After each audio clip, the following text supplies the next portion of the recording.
Scala es un lenguaje que incorpora la programación orientada a objetos como estilo de programación.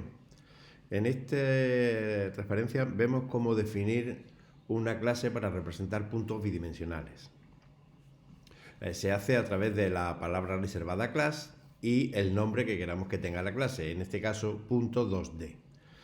Los nombres de las clases suelen empezar con mayúsculas. Luego, entre llaves se incorpora tanto el estado como el comportamiento. En este caso, el estado está definido por dos variables, x e y, de tipo double, y el comportamiento, pues en este caso, son dos funciones que ahora llamaremos métodos, por estar dentro de una clase. La primera de ellas desplaza, que tiene dos argumentos, y lo que hace es incrementar el valor de la x en el primer argumento y el valor de la y en el segundo argumento. Recordar que x e y están definidos como variables y por tanto son modificables. Por eso este método modifica el estado del objeto. Eso significa que este objeto va a ser mutable. Hay otro segundo método que es el toString, que lo que hace es devolver un string, una cadena de caracteres, que representa de alguna manera el objeto.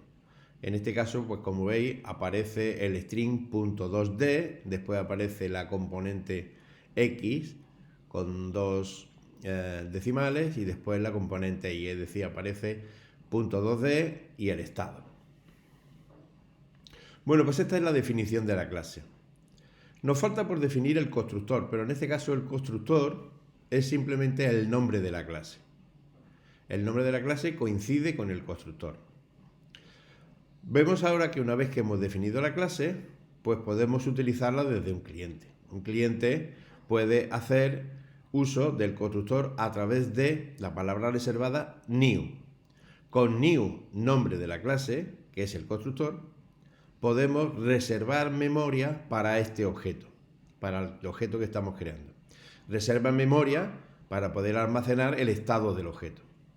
Y lo que hace es devolvernos una referencia a esa memoria que la estamos recogiendo aquí con un valor P1. De manera que P1 siempre referenciará a este objeto que acabamos de crear. Cuando en una clase se definen estado y comportamiento o métodos y no se indica nada, como está aquí, eso significa que tanto el estado como el comportamiento es público. Eso significa que cualquier cliente puede acceder al estado y al comportamiento. Por lo tanto, nosotros podemos acceder al valor de x y de y, así como a los métodos desplaza y toString. Para acceder al valor de x, lo único que hay que hacer es cualificarlo con la referencia. Ahí tenéis p1.x igual a 5. Significa que estamos cambiando el valor de x del punto P1 al valor 5. Y igual para la y.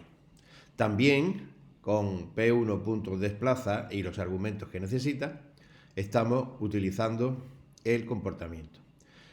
Esto es un mensaje. P1 desplaza 100, 200. Es un mensaje donde P1 es el receptor y desplaza sería el selector. Pero en resumidas cuentas, esto es un mensaje. Bueno, vemos que hemos podido acceder al estado del objeto a través de simplemente cualificar x con P1 o y con P1. Esto no es una buena idea, no es un buen diseño y ya veremos después cómo modificarlo. No es buena idea hacer visible el estado de un objeto. Bueno, después hemos creado otro punto con new.2d nuevamente y lo asignamos al valor P2. Significa que P2 siempre referenciará a este punto. Y en este caso simplemente hemos modificado el valor de la x con el valor de la y de P1. Por último, hemos mostrado con println P1 y P2. Cuando se hace esto, se utiliza automáticamente el método toString que tiene definida la clase y por lo tanto nos muestra P1 y P2 como indica ese método toString. Por último, cabe reseñar que el método toString tiene definido delante la palabra clave override. Bueno, esto tiene que ver con lo que comentamos al principio de que en programación orientada a objetos los módulos, que son las clases, están simultáneamente abiertas y cerradas. Esto es el hecho de que hay por ahí una clase que está abierta y por lo tanto nosotros utilizamos o redefinimos con override.